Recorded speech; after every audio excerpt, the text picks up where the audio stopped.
Buenas noches a todos, bienvenidos a nuestra sesión número 21 del estudio del libro La vida de Cristo desde el nacimiento hasta la ascensión en la Logia Blavatsky. Continuamos con el capítulo 4, significado de la natividad. Gracias, adelante querido Enrique. Gracias, Caro. Gracias a todos por estar en esta sesión de hoy. Vamos a iniciar con una frase de la señora Blavatsky, que es parte de la enseñanza, desde luego. Dice: el hombre interno es el único Dios que podemos conocer. ¿Y cómo puede ser de otro modo? Concedednos lo que pretendemos, es decir, que Dios es un principio infinito universalmente difundido. ¿Cómo puede en tal caso no compenetrarse el hombre con, por y en la divinidad? Ahí queda para la reflexión.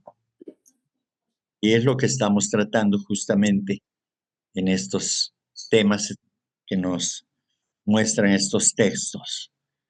Bien.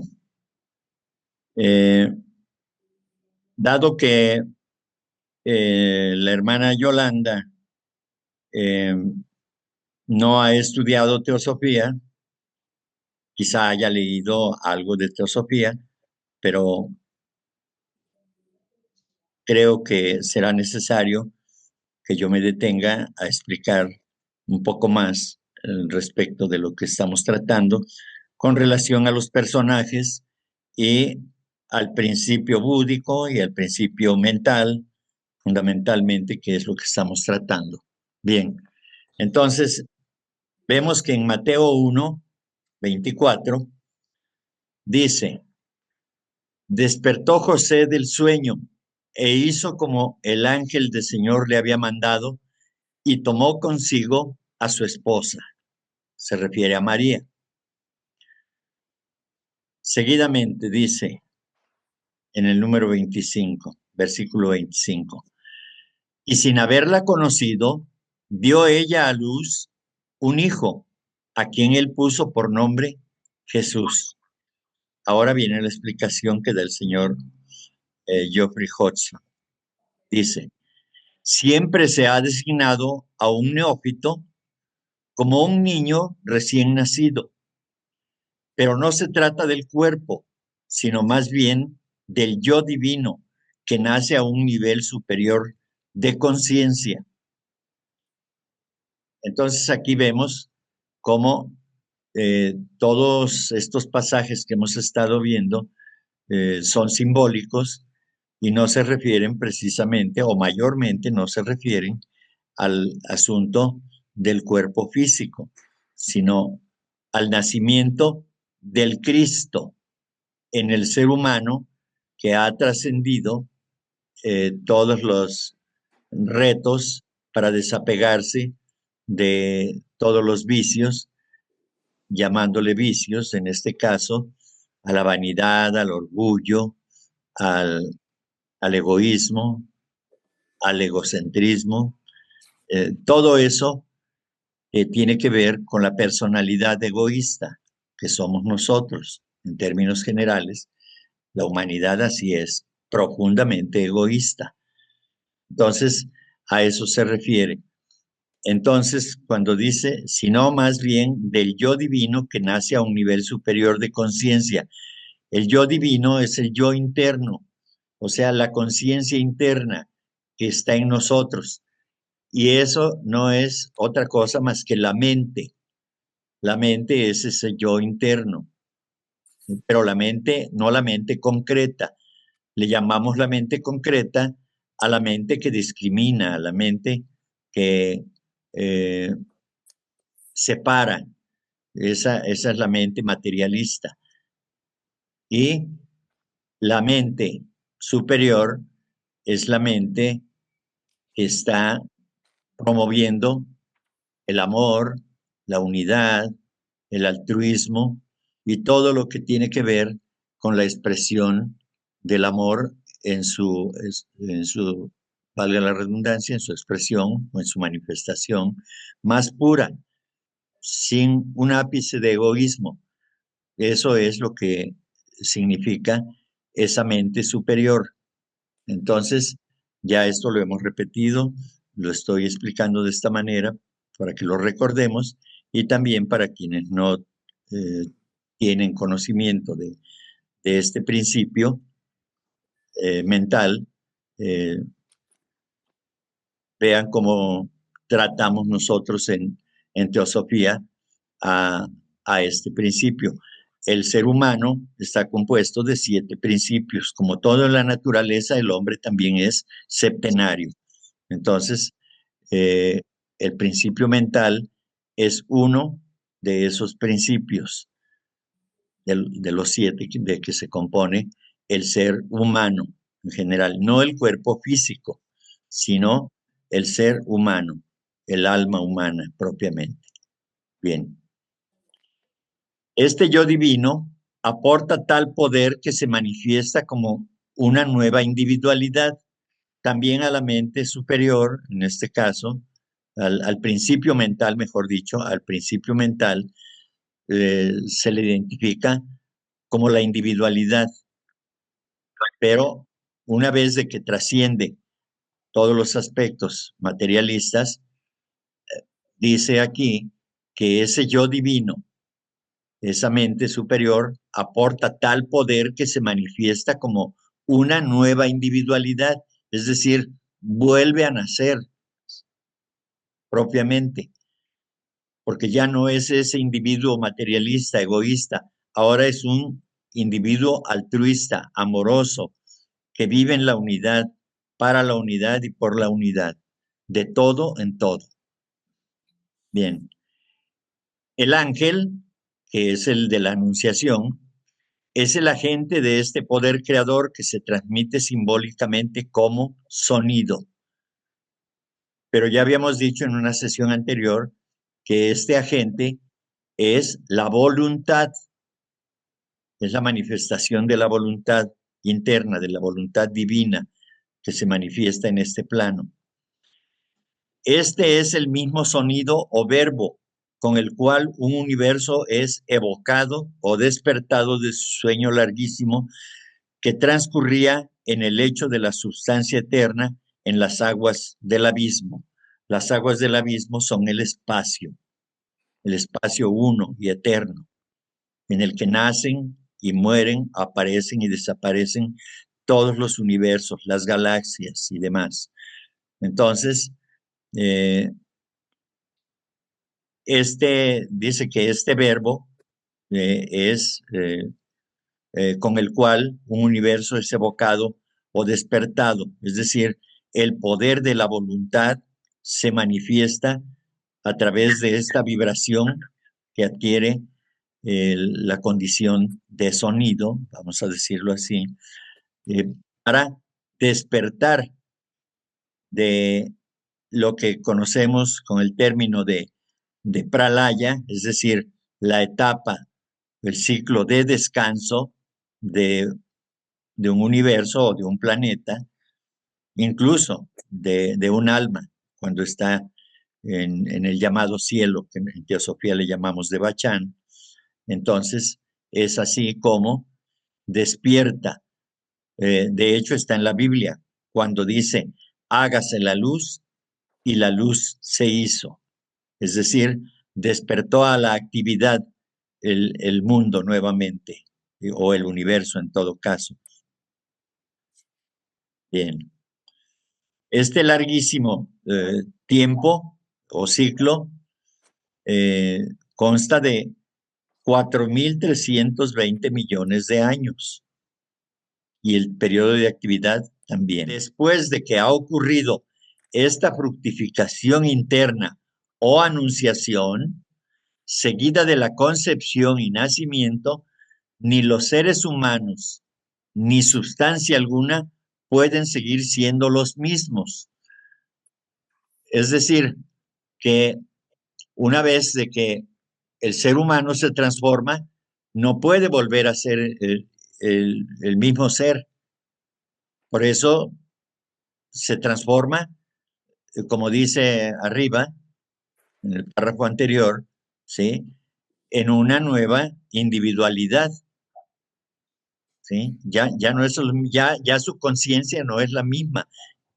Cuando estamos en este plano fenoménico, en el plano de la Tierra, tenemos relación con todas las cosas de la Tierra y desde luego, diríamos, con las cosas elevadas y con las cosas bajas, con lo más bajo y con lo más elevado, hablando espiritualmente. Entonces, cuando un ser humano se transforma y ya se desapega del egoísmo fundamentalmente, entonces es cuando ha fructificado todo el trabajo de todas las encarnaciones anteriores y que ha venido fortaleciendo su pensamiento en función de irse desapegando de todo el materialismo que ha venido practicando y que está unido al egoísmo y que ahora se convierte en un ser humano totalmente diferente porque ahora es altruista, ahora está para dar a los demás, ya no piensa en sí mismo, ahora está para servir a los demás, como lo hizo el Señor Cristo, que sirvió a la humanidad y sigue sirviendo a la humanidad como todos los grandes seres, el Señor Buda, el Señor Krishna y todos los grandes seres están sirviendo a la humanidad en general. Entonces, ya nada, ni Dios puede dar marcha atrás a este proceso. ¿Por qué? Pues porque es el Dios mismo que se está manifestando de esta manera. Bien, continuamos y dice, son renovados desde dentro. Esos seres humanos son renovados desde dentro, es decir, desde el espíritu. Entonces, una vez de que se va renovando, no es que cambie el espíritu, es que el hombre va teniendo conciencia de esa renovación, se va encontrando con su ser interno propiamente. Luego dice, han nacido de nuevo, entrecomillado, en el sentido místico, es lo que ya expliqué justamente. Bien. La obediencia de José para hacer lo que el ángel le manda muestra la madurez, el dominio propio, la flexibilidad y la percepción intuitiva de un hombre superiormente evolucionado. Es decir, cuando dice un hombre superiormente evolucionado, quiere decir que esa mente superior ya evolucionó. Y en ese sentido, entonces, ya es un ser humano flexible, como dice ahí, que tiene dominio propio de sus acciones, de sus pensamientos, de sus emociones, porque ha madurado en el fragor de la batalla que ha tenido que librar durante tantas encarnaciones a través de millones de años que ha venido evolucionando esa alma. Y entonces despierta a una percepción intuitiva, es decir, ya no requiere de estar elaborando razonamientos de todo tipo para poder comprender algo. La comprensión le llega como una luz que ya conoce, porque para eso sirve toda la experiencia de las vidas o de las encarnaciones que ha tenido y de todas las experiencias que ha vivido en todas y cada una de esas encarnaciones. Y es así como el hombre va progresando, es así como el hombre va madurando y se va dando cuenta de que este plano es un plano de ilusión, porque todo lo que hay dentro de la forma desaparece. Lo único que persiste es el amor y el odio como principios fundamentales de ese par de opuestos y por el que estamos inmersos en esta lucha. Amor y odio, amor y odio. ¿Sí? Y es por lo que el espíritu, el verdadero ser, es decir, la chispa divina, esa mónada que está evolucionando, es por lo que está aquí en cada uno de nosotros, precisamente para que nosotros lleguemos a conocer ese poder, el poder interno, el Dios que está en nosotros, hasta que despertemos a la conciencia de ese Cristo del que estamos hablando, ¿sí? No de un Cristo externo, de un Cristo cósmico, sino del Cristo íntimo de cada ser humano. Ese es al que tenemos que buscar cada uno de nosotros. ¿Cómo? A través de nuestras acciones, pensamientos elevados, de ir refinando nuestras emociones y todo lo que conlleva el mejoramiento, la elevación del ser humano, pero no es por mediación de sacerdotes, ni de gurús, ni de el Buda, ni del Cristo, de esos grandes personajes, sino a través del poder de la voluntad de nosotros mismos.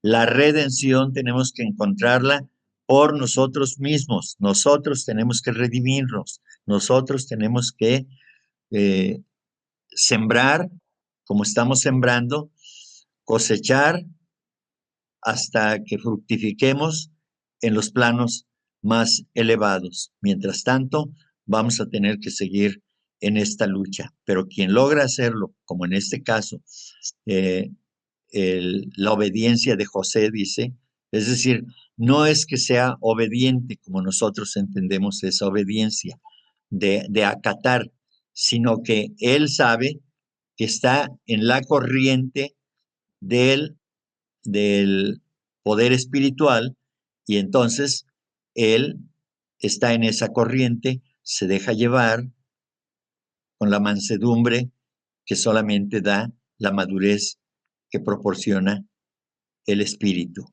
o en este caso el, el ser superior interno en cada uno de nosotros. Una pregunta, Enrique. Buenas noches a todos. Entonces, de acuerdo a lo que está usted comentando, entre mayor conciencia es mayor despertar dentro del individuo y no vuelve a ser el mismo, ¿verdad? Así es, Gracias. sí, totalmente de acuerdo. Gracias. Bien, en un hombre así, la mente no sigue siendo la matadora de lo real, o sea, de la verdad eterna, pues ha trascendido los estados argumentativos y materialistas de la mente concreta, que es la matadora de lo real. Aquí tengo que hacer una aclaración.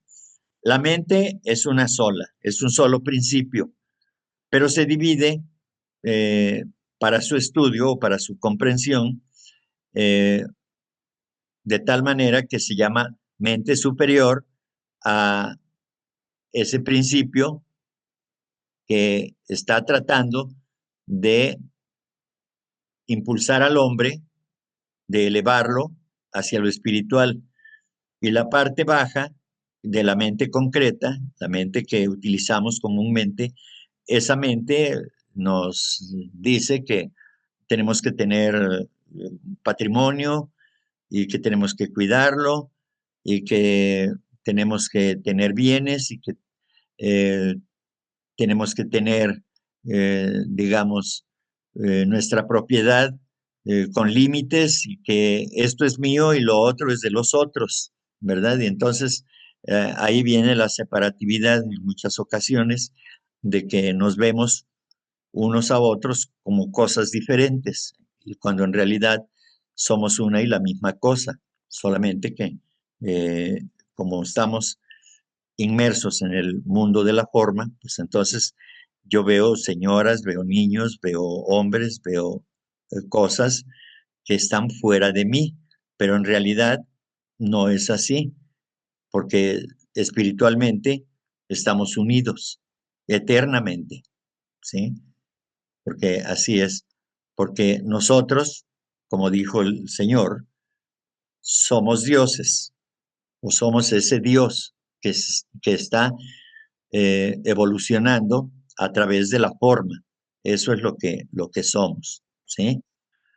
Entonces, A esta mente concreta, esta mente separatista, se le llama la matadora de lo real, ¿sí? Porque nos engaña a través del placer o a través de los intereses y demás. Esa es la mente que mata a lo real, que es el espíritu. La verdad eterna es el espíritu. Seguidamente dice, pues ha trascendido los estados argumentativos y materialistas de la mente concreta, que es la matadora de lo real. ¿Ok? Entonces, esta mente concreta poco a poco va a ir desapareciendo de nuestra vida. Cuando digo poco a poco, hablo de miles de años, encarnación tras encarnación. Luego dice, la mente de ese hombre se ha convertido en un agente dócil y hábil de su voluntad espiritual. Las instrucciones que José recibe en sueños las cumple al despertar simbólicamente. Cuando dice que las recibe en sueños, quiere decir que las recibe en un estado, digamos, de semi-inconsciencia, como estamos nosotros. Nosotros estamos semi-inconscientes y en algunos casos estamos totalmente inconscientes para la vida espiritual. Hago la aclaración. ¿Eh? Entonces dice que en este caso esas instrucciones las cumple al despertar, es decir, cuando ya tiene conciencia del otro plano de conciencia, valga la redundancia, cuando el estado de conciencia ya es elevado, por eso dice simbólicamente. ¿Sí? ¿Por qué? Porque despierta a un nuevo estado de conciencia, un estado de conciencia más elevado. Bien. El yo superior o mente superior se ha unificado con el yo inferior. El yo inferior es la mente concreta, la mente materialista. Entonces, ya se ha purificado esa parte que ha estado en contacto con el mundo del egoísmo, se le llama materialismo. Entonces, ya ha sido refinado, ya ha sido sutilizado, y entonces ahora sí, la mente superior ya se hace una, la mente ya es un solo principio homogéneo, ya no hay variaciones, ya no hay diferencia. Entonces es cuando ese ser humano, podemos verlo, a que hay seres humanos que son todo amor, que no se turban ante nada, que son personas equilibradas siempre y que no juzgan, que solamente actúan con amor. Ese tipo de personas existen, son muy raras, pero existen. Y es que esas personas ya están viviendo en un estado de conciencia que ya nada tiene que ver con el egoísmo. Ese es el estado al que aspiramos a través de estas lecturas, a través de estos conocimientos, pero sobre todo a través de las acciones que podamos realizar todos y cada uno. Y es de cada uno su propia responsabilidad. No es responsabilidad ni del vecino, ni de los padres, ni de los hermanos, ni de los hijos de nadie. La responsabilidad es únicamente de ese ser humano que está buscando una superación y que si no la busca, el señor dolor llega y lo impulsa, porque la evolución no se puede detener por un individuo que no quiere avanzar.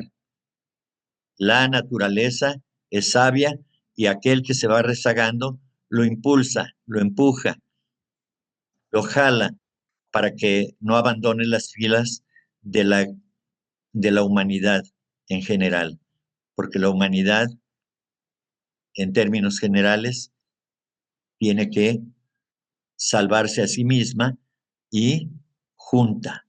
Desde luego que se dicen en las enseñanzas teosóficas que hay algunas excepciones muy raras, porque hay almas que definitivamente no quieren avanzar y se quedan ahí hasta para la próxima ronda.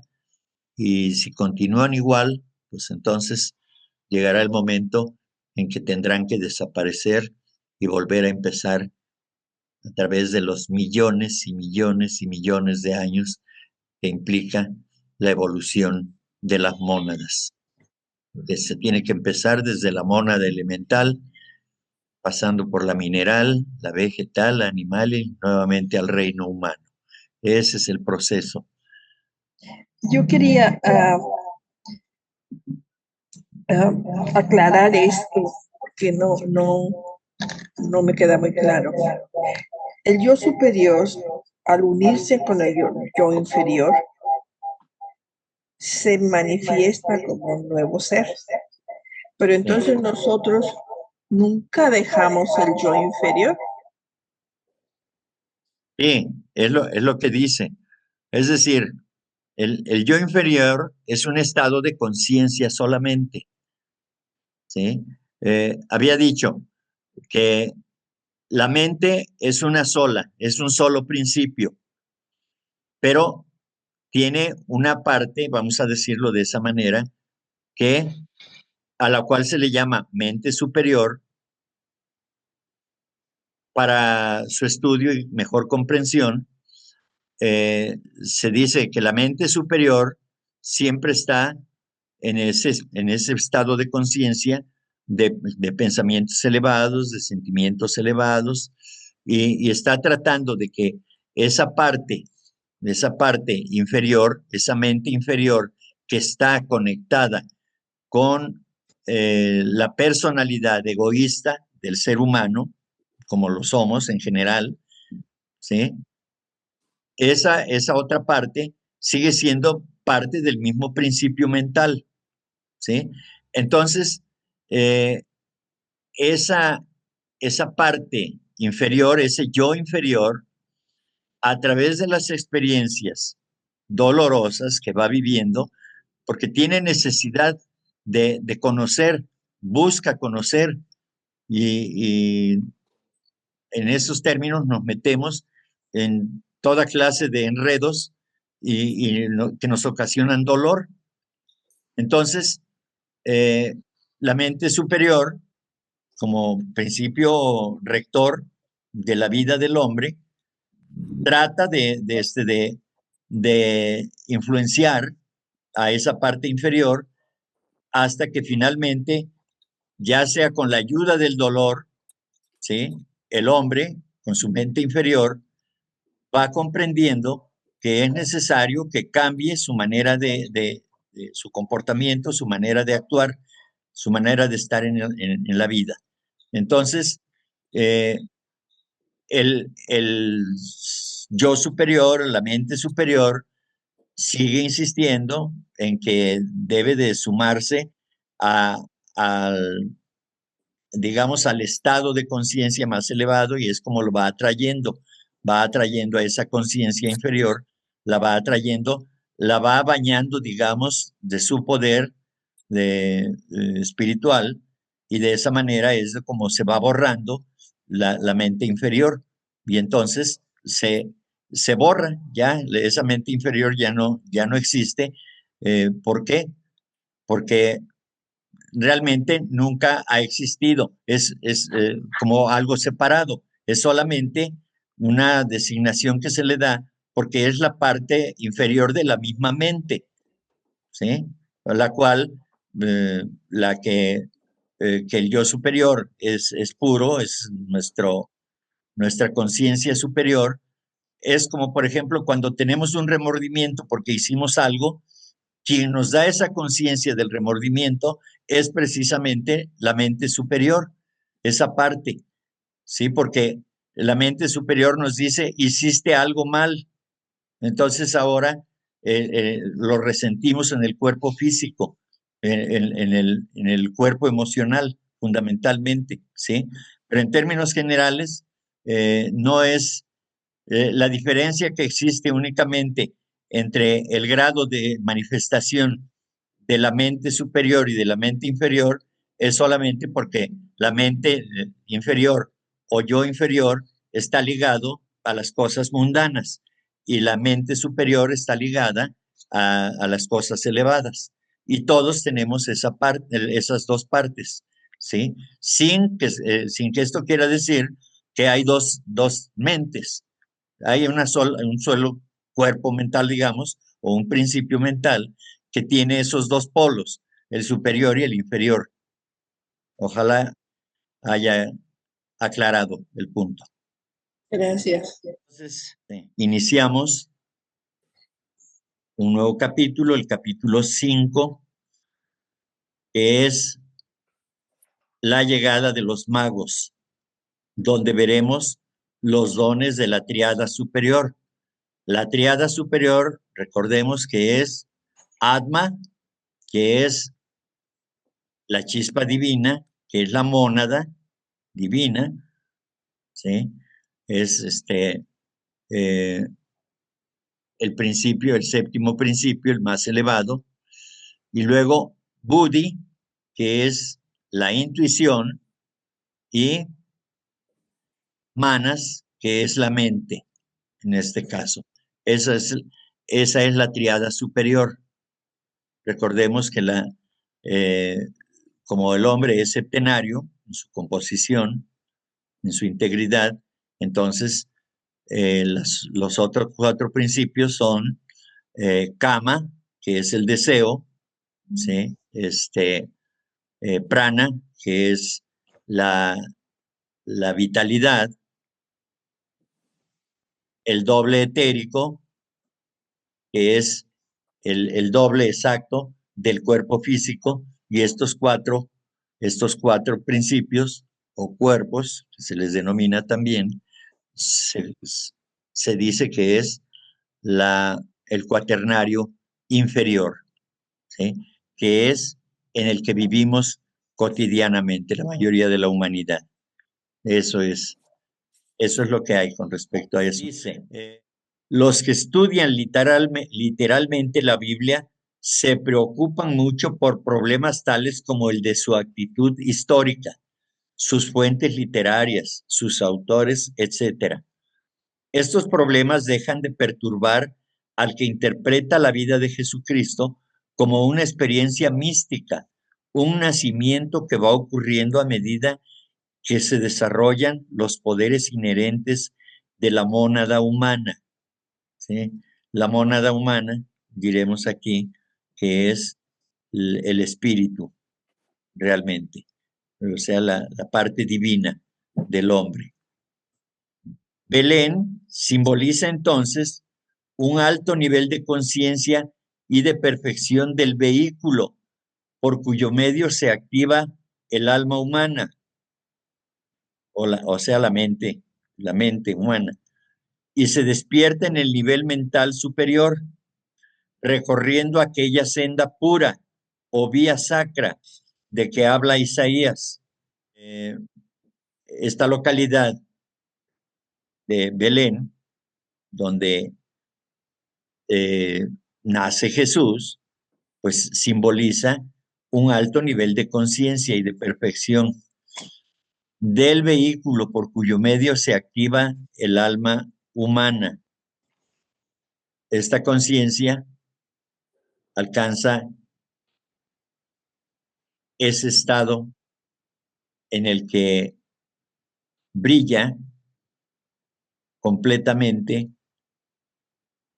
digamos, al nivel de la unidad y del amor por todo y por todos, y es entonces cuando se manifiesta de una manera perfecta, digamos, porque ya no está contaminada esa mente, ya no está contaminada con pensamientos impuros. Y por supuesto, menos con emociones y acciones impuras, sino utiliza todos los vehículos que están a su disposición para poder manifestarse tal cual es. Como yo les decía, aquel hombre inegoísta, aquel hombre equilibrado, ecuánime en toda circunstancia, es la manifestación de que ha desarrollado ese poder precisamente. ¿Por qué? Porque ya ha recorrido todo el escabroso camino que está lleno de obstáculos y ahora está a punto de iniciar o ya ha iniciado ese recorrido por esa senda pura, porque ya lo puro ya no puede mezclarse con lo impuro. Es de esta manera que ya cesan las tentaciones. Y por eso, en la vida del Cristo podemos ver que Él es todo amor. Él es todo amor. No hay una señal de egoísmo, porque Él vino a dar precisamente ese amor para todos, sin condiciones, como reza nuestro primer objetivo, sin distinción de casta, raza, sexo o color. La manifestación del Cristo en ese ser humano que alcanza esa estatura espiritual no puede ser otra cosa más que una manifestación de amor puro. Y entonces, un ser humano puro, pues puede caminar por esa senda de pureza. Por supuesto que puede estar, como dice el poeta mexicano, hay aves que cruzan el pantano y su plumaje, como va, no se mancha, ¿no? Entonces, igualmente aquí, la vida del Cristo está manifiesta. Él tenía su propia vida espiritual interna y lo mostraba a través de sus acciones amorosas, altruistas, de compasión hacia todos los que sufren o sufrían en ese momento, pero se sigue manifestando también ahora mismo. Y era necesario que estuviera en este plano de conciencia donde lo que impera, lo que reina, es el egoísmo y la vanidad, los celos, la discordia, la separatividad. Pero él no sufría por eso, porque él está más allá de esa consideración o de esa manifestación. A él no le podía afectar eso, por supuesto. Por eso él siempre se mantenía ecuánime.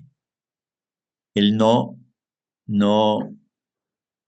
flaqueaba, él siempre era el mismo, siempre en equilibrio, en estado de equilibrio, porque eso es lo que se logra cuando se alcanza esta estatura espiritual, este nivel de conciencia. Entonces, ya no hay nada que disputar, ya no hay nada que pedir, ni nada por lo que hay que luchar. Ahora es solamente un ser que está dispuesto a dar y dar y dar, darse en términos generales a todos y a todos. Sí, oye Enrique, entonces yo puedo concluir que la mónada no se afecta por nuestras malas acciones. No, la mónada no. Ok. Sí, lo que pasa es de que cuando se habla de que nos espiritualizamos, no es de que nos espiritualicemos, porque somos espíritus. Lo que pasa es de que nos elevamos a ese nivel, al nivel de la unidad que representa la mónada, y solamente lo que hacemos es descubrirla, es decir, unirnos a ella de manera consciente, porque cuando salimos del seno de ese reino, del reino monádico, ¿sí? La mónada se dice que lanza un rayo para poder experimentar en el plano correspondiente. Entonces, de ese rayo aparece o nace el principio búdico, que es el inmediato inferior después de la mónada. Entonces el principio búdico, o la intuición en el hombre, lanza de sí mismo también, ese principio, otro rayo, y entonces crea al principio mental, y así sucesivamente hasta llegar a este plano. Entonces, el proceso primeramente fue de descenso para comunicarse o para tener contacto con la materia, con este plano de conciencia. Y ahora estamos luchando por volver a encontrarnos ya de manera consciente, una vez aprendidas todas las lecciones posibles. Entonces ya ganamos el derecho, ya quitamos, rompimos los velos, los desaparecimos que son obstáculos que nos presenta la materia, y entonces es cuando ya nos unimos nuevamente de manera consciente a la divinidad que está representada por la mónada, que es el espíritu. Ese nunca cambia. La mónada siempre sigue siendo el espíritu divino. Y solamente tenemos que nosotros, de manera consciente, volver a encontrarlo. Y eso es en lo que estamos. Esa es nuestra lucha. Sí, ok, gracias. A ti, Salomón. Con eso empezamos la próxima sesión, con lo que dice Isaías en el 35, versículo 8. Con eso empezaremos la próxima sesión. Y entonces nos quedamos aquí. Si ya no, les agradezco su atención y su participación, por supuesto, porque siempre será importante para nosotros su participación, su presencia, por supuesto, y todo lo que podamos compartir entre nosotros, pues siempre es bienvenido. No hay restricciones, siempre y cuando estemos a tono con el tema correspondiente, y desde luego, siempre que no haya faltas de respeto a los demás. Ahí estamos caminando juntos, y les agradezco nuevamente a todos por su participación.